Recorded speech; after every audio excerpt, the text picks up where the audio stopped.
छत्रपल है, छत्रपल था, छत्रपल रहेगा आज के दिन। क्योंकि मैं कोई पॉलिटिशियन नहीं कि उसके तरह ऐसे कोई प्रॉपर रिप्लाई में तो जीतने का ही है भाई।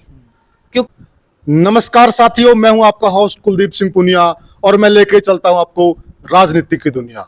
अगर राजनीति की दुनिया की बात करें तो साथियों, हल्का बरवाला में बहुत जबरदस्त फाइट चल रही है और आप समझते हैं जितने भी उम्मीदवार मैदान में हैं, एक उम्मीदवार ऐसा है जिसको सामाजिक नेता कहा जाता है, प्रोफेसर छत्रपाल।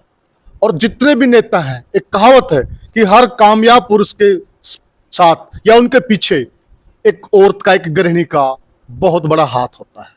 तो प्रोफेसर साहब ने भी जितना यश कमाया है, उनके अंदर बहुत बड़ा हाथ है उनकी धर्मपत्नी गुरजिंदर कौर का। और गुरजिंदर कौर की अगर मैं बात करूं तो ये कबड्डी की अंतर्राष्ट्रीय खिलाड़ी रही हैं। आजकल खिलाड़ियों का बड़ा चर्चा है चुनाव के अंदर। दूसरी बात, इन्होंने देश सेवा भी की है, अनेक सर्विसें की हैं और देश सेवा बखूबी की है। हम इनसे जानते हैं कि हल्का बरवाला का चुनाव यह किस प्रकार आंक रहे हैं। राम राम जी। राम राम, आपके सभी दर्शकों को भी राम राम। हल्का बरवाला में देखिए जी, जो प्रोफेसर छत्रपाल है, ये उनकी पुरानी कर्म भूमि रही है, इसमें कोई दो राय नहीं है। और आज भी बहुत सारे लोग ऐसे मिल जाएंगे जो बताएंगे कि प्रोफेसर हमारे यहाँ काम आए, ये काम करवाए। एक सामाजिक चेहरा, एक सामाजिक नेता के रूप में उनकी पहचान है।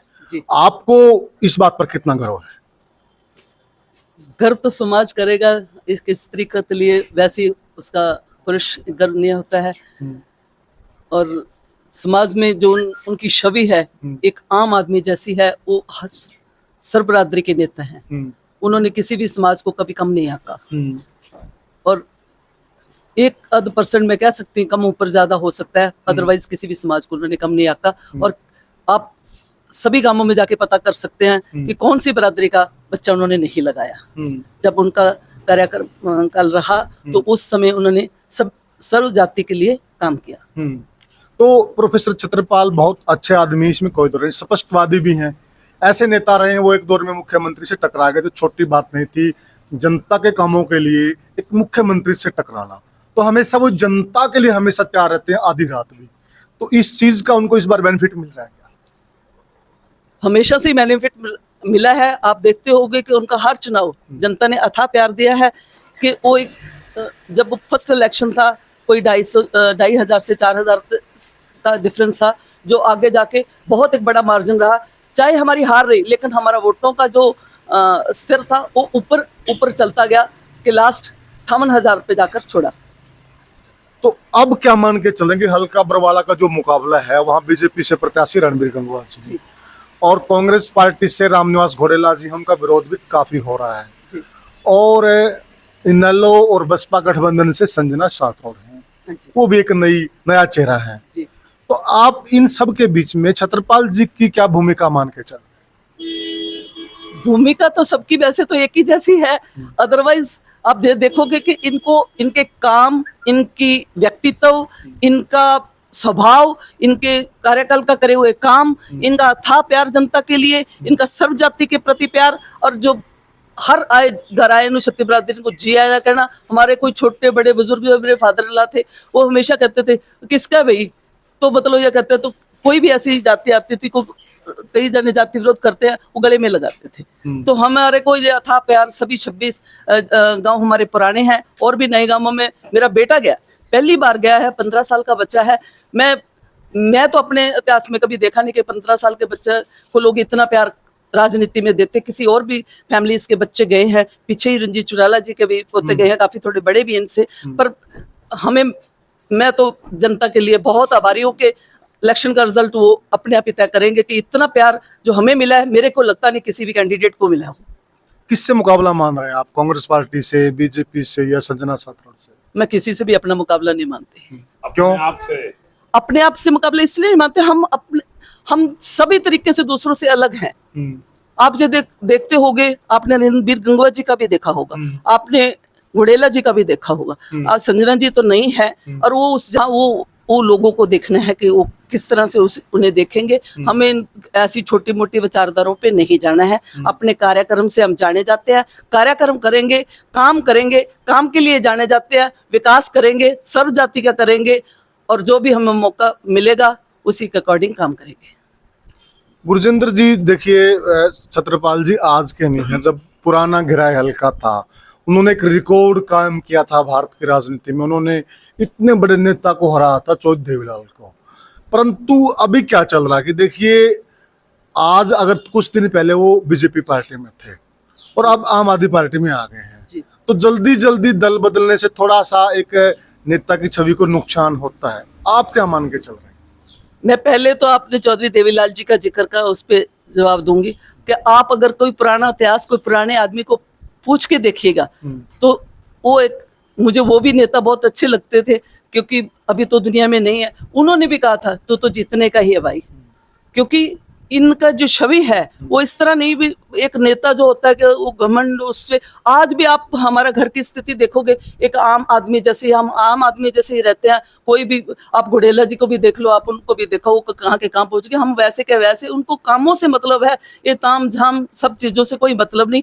इसी वजह से जो दूसरे कहते हैं, आप कहते हैं कि बार बार आपने पार्टी बदली, पार्टी बदलना हमारा काम नहीं था। हम उस पार्टी में भी बहुत अच्छे लगते थे, उस पार्टी में भी बहुत अच्छे लगते थे। कल ही मेरे को एक लड़की मिली, वो बीजेपी में काम कर रही थी, मैं वोट मांगा, बोला जी अगर मेरे को एक भी मौका मिले ना तो मेरा दिल करता कम से कम एक वोट तो आपको दे ही दूं।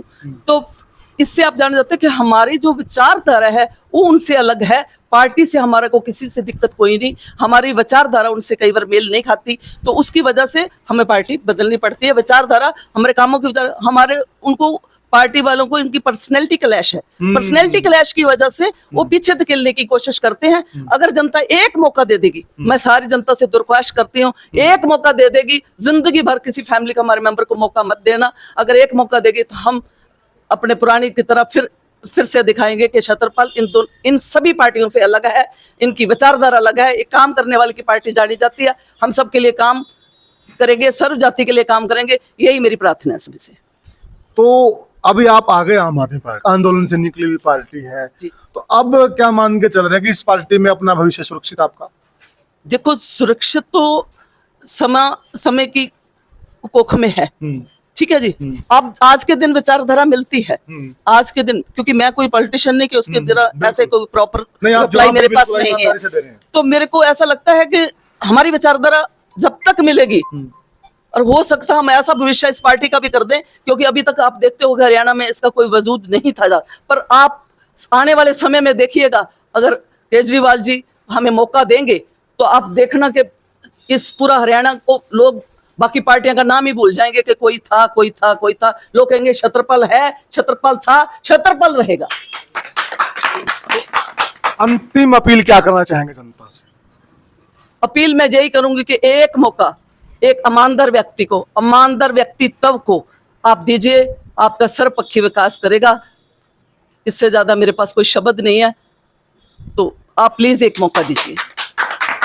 देखिए साथियों, आप देखते होंगे कि जो नेता लोग होते हैं उनको तराशा जाता है, यानी कि उनको तैयार किया जाता है। एक रियल पर्सनालिटी होती है। आपको इंटरव्यू सुन के फील भी हुआ होगा, गुरजिंदर कौर जी बिल्कुल रियल पर्सनालिटी हैं।